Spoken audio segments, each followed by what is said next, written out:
Boa noite, galera. Bom, vamos dar continuidade então nos processos de eletrização. Nós vimos o processo de eletrização por meio do atrito. Hoje nós vamos ver o processo de eletrização por meio do contato, tá? Antes de nós iniciarmos esse segundo processo de eletrização, é importante nós lembrarmos de um princípio chamado de princípio de Dufay.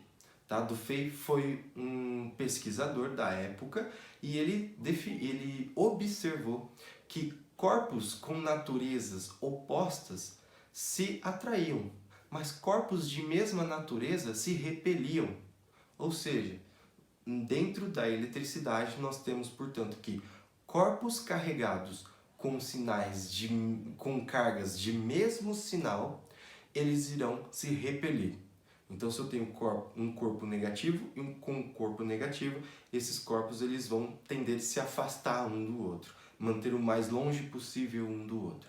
Se nós temos dois corpos, um positivo e o outro positivo, a mesma coisa, sinais iguais se repelem.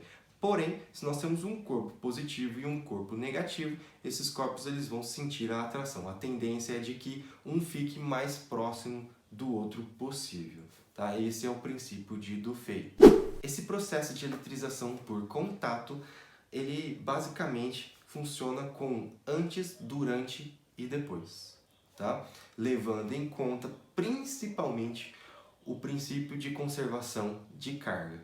A quantidade de carga que nós temos antes é a mesma quantidade de cargas que nós temos durante e é a mesma depois. Tá? Basicamente, o processo de eletrização por contato ocorre da seguinte maneira. Nós temos que ter, inicialmente, um corpo eletricamente carregado. Então, vamos supor que aqui nós temos um corpo A e ele está eletricamente carregado negativo, ou seja, ele tem excesso de elétrons, e um outro corpo B que ele está eletricamente neutro. Nós temos, portanto, nesse corpo B, o equilíbrio da quantidade de cargas positivas e negativas.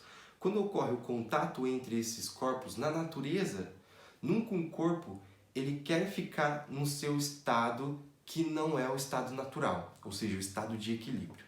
Portanto, esse corpo A que tem excesso de elétrons, ao encontrar esse corpo neutro que está ali marcando, ele vai passar uma quantidade de excesso de elétrons que ele tem para esse corpo que está neutro, beleza?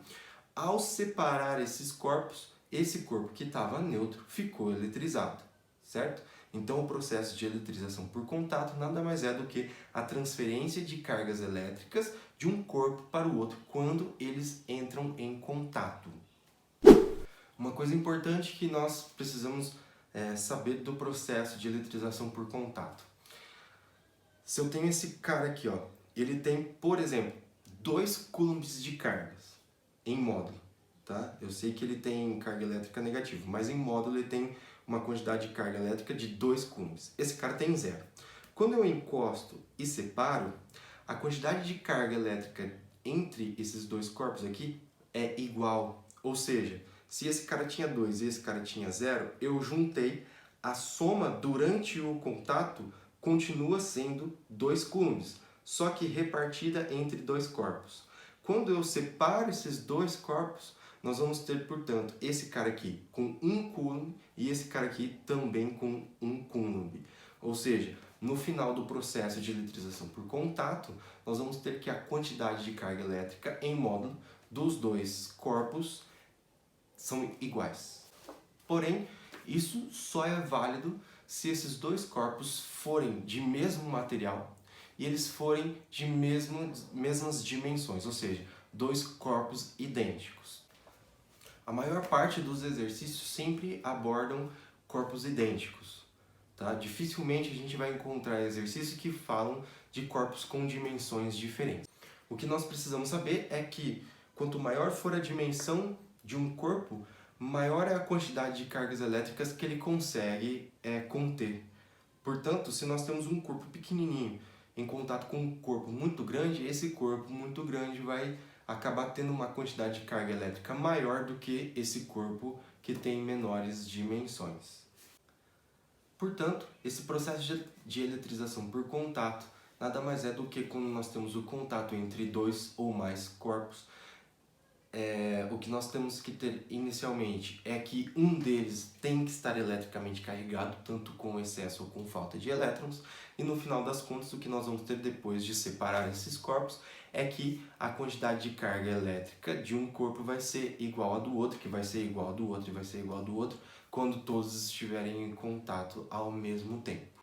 E uma última coisa, não mais importante, como eu já falei, a quantidade de carga ela é conservada. Significa que a quantidade de carga que eu tenho antes de haver o contato tem que ser exatamente igual à quantidade de carga que eu tenho depois de haver o contato. Tá? É assim que a gente vai começar a construir o raciocínio para exercícios que abordam o processo de eletrização por contato. É por meio da conservação de cargas elétricas, tá bom? Bom, se alguém tiver alguma dúvida, é só me mandar mensagem